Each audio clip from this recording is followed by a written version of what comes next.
however you feel about economic output, even in those narrow terms, we're not becoming more efficient in that way. Of course, there are a lot of questions of how much GDP measures our well-being, particularly when we see it increasing, but not increasing people's well-being.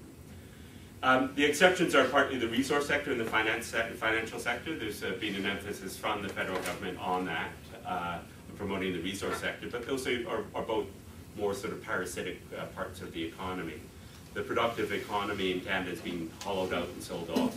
There's been increasing export of unprocessed resources. The big Keystone Pipeline, which I think just opened recently, is an example of that. I found that just recently when I went to go and buy hockey sticks for my kids. I always imagined that Canada's national security could be held up by people with Canadian-made hockey sticks on the border. But I went to buy little hockey sticks for my kids, and which was coincidental because I just had a friend who now lives in Vietnam over, who was an avid hockey player.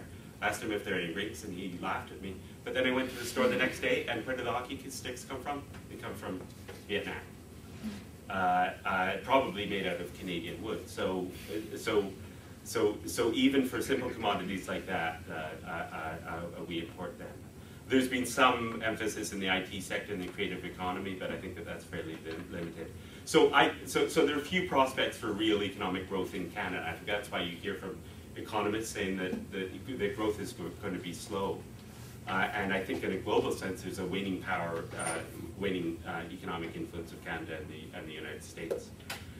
So where will capital turn to in Canada after this? I see that there's going to be more appropriation of the Commonwealth and public assets in this way. And I saw it just last week. The TD Bank came out with a report saying that growth was going to be slow, that the deficits were going to escalate.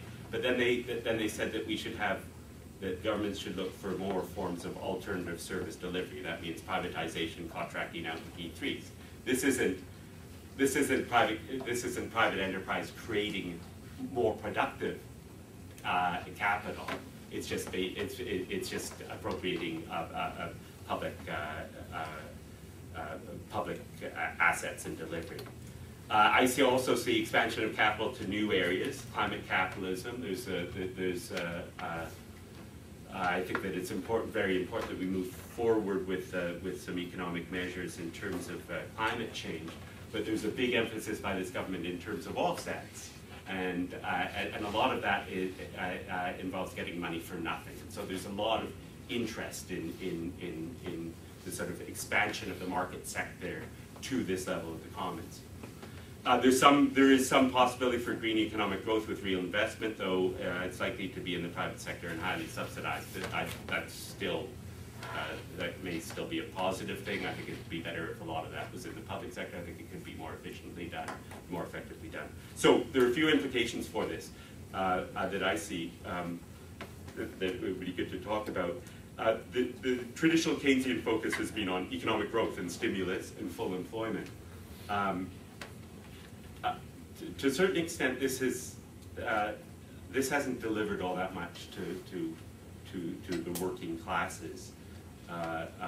For that, we've had almost full employment before this recession, but we didn't have real wage growth. We can continue to have that model, which expands the power of capital, but it doesn't deliver all that. But it's an increasingly unequal model. So where do we go? Where do we go from here? Well, I think that we need to fight on these terms in terms of capital. Globalization, new technologies. We need to protect and expand these areas of common capital, social capital, public services, and public assets, and the commons.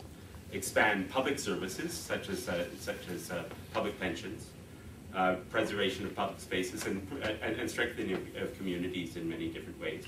We also need to look at stronger control and use of workers' capital to support progressive measures and show alternatives. I was just out in BC, and it was interesting to look. I think it's BC and Quebec that the labour movement has got some control over forms of capital there that they've actually used in in ways to really encourage some progressive ventures in different ways.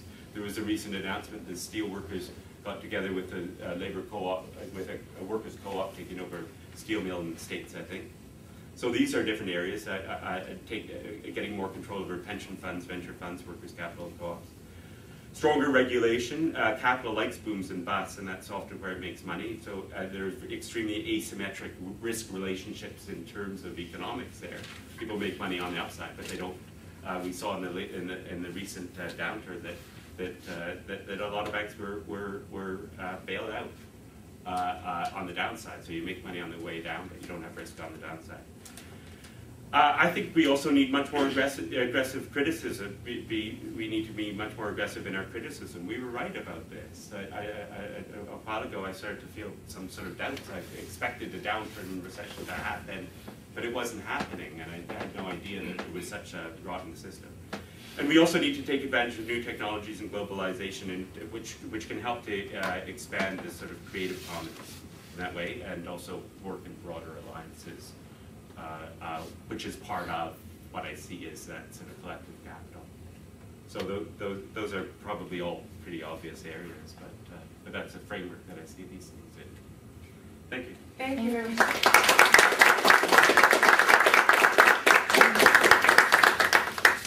So our next presenter is Professor Justin Paulson. Justin Paulson is assistant professor in the Department of Sociology and Anthropology and is cross-appointed to the Institute of Political Economy. Most of his research and teaching focuses on Marxian critical theory, social movements of both the left and right and in the Americas, and the political economy of capital. Justin serves on the executive and editorial boards of the journals Mediation and Studies in Political Economy, and also he is on the editorial board of Red Quill Books. And prior to joining Carleton in 2008, he taught at Seattle University and the University of California, Santa Cruz.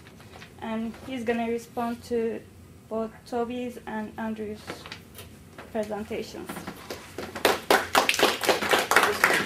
Thank both of the panelists for very interesting, very useful perspectives on the crisis. Toby mentioned at the beginning 5 or 6 different common conceptions of where the crisis may have originated. Andrew suggested also that it's fundamentally a crisis of liberalism, but also one of underconsumption and overproduction. I think there's a way in which it's going to be very useful to understand that there's some truth to all of these, as there is with most crises in capitalism.